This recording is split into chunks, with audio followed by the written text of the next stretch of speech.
আজকের কর্মসূচিটা ছিল স্কোপের। আমরা এই বাম গণতান্ত্রিক জোট সিপিবি আমরা এটাকে সংহতি জানানোর জন্য এখানে আসছি। তারা আজকে অবরোধ দিয়েছিল, দুইটা পয়েন্টে অবরোধ দিয়েছিল। কারণটা হলো যে বন্ধন নিয়ে যে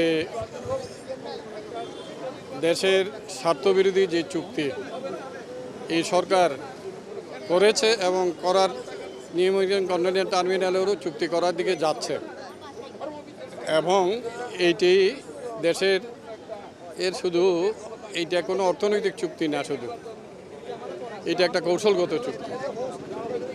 আপনারা জানেন, সাংবাদিক হিসেবেও আপনারা জানেন সবাই, যে আমাদের বঙ্গোপসাগর নিয়ে আজকে বিগ পাওয়ার, ওয়ার্ল্ড বিগ পাওয়াররা এইটা বঙ্গোপসাগর একটা যুদ্ধক্ষেত্রে পরিণত হচ্ছে।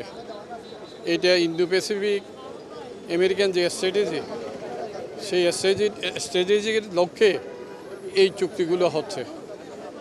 সেজন্য আমরা যেটা বলতে চাই সেটা হলো, এটা শুধু একটা অর্থনৈতিক চুক্তি না, এটা একটা বহু রাজনীতিক কৌশলগত চুক্তি, এবং সেখানেই আমাদের বন্দরটাকে ঢুকে ফেলার চক্রান্ত তারা করছে। এই জায়গাটা শুধু বন্দর শ্রমিকদের স্বার্থের বিষয় না, ব্যবসায়ীদের স্বার্থের বিষয় না, আমাদের দেশের অর্থনীতির, রাজনীতি এবং সব কিছুর সাথে এটার সাথে সম্পর্কিত।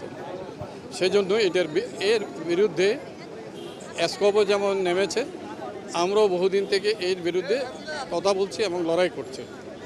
এই সরকার এসেছিল, এই যে গণ অভ্যুত্থানের পটভূমিতে এই সরকার এসেছে, মানুষ তাকে বসিয়েছিল 2014, 18, 24 মানুষ ভোট দিতে পারে নাই।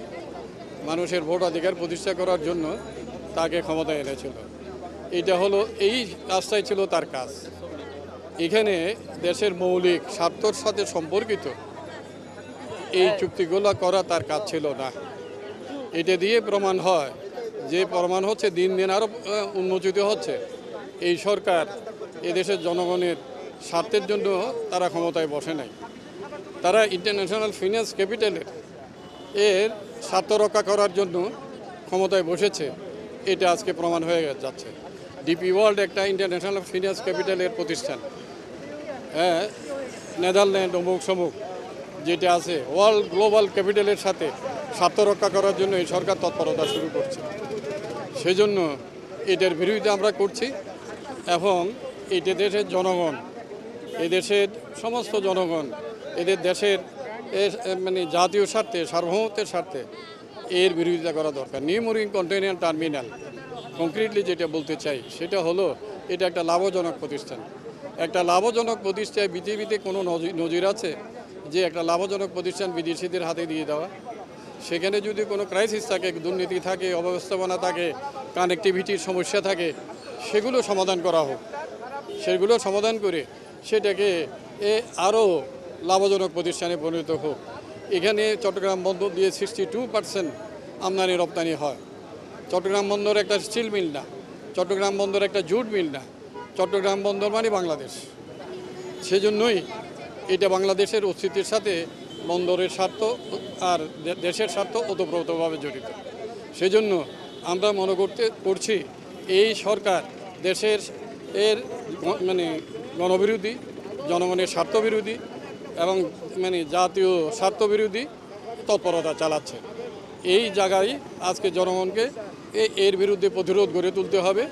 প্রতিরোধ গড়ে তোলা যদি আমরা না পারি, তাহলে আমাদের দেশ যদি ভূ রাজনীতিতে ঢুকে যায়, এই আমেরিকান ভূ রাজনীতি, ইন্দো প্যাসিফিক স্ট্র্যাটেজিতে ঢুকে যায়, ইরাক, সিরিয়া, লিবিয়া মতো ফেইল স্টেটে দিকে এই দেশটা চলে যাবে, ফেইল স্টেট হয়ে যাবে। তাইলে আমরা 30 লক্ষ শহীদের বিনিময়ে, 2 লক্ষ 3 লক্ষের মা বোনের সম্ভ্রমের বিনিময়ে যে দেশ স্বাধীন করেছি, সেই দেশ এইভাবে আবার নাস্তানাবুদ হয়ে যাক এবং মহাসংকটে পড়ুক, এটা আমরা চাই না, এ দেশের জনগণও চায় না। এটাকে প্রতিরোধ করা সবার আজকে ফরজ এবং ইমানি দায়িত্ব।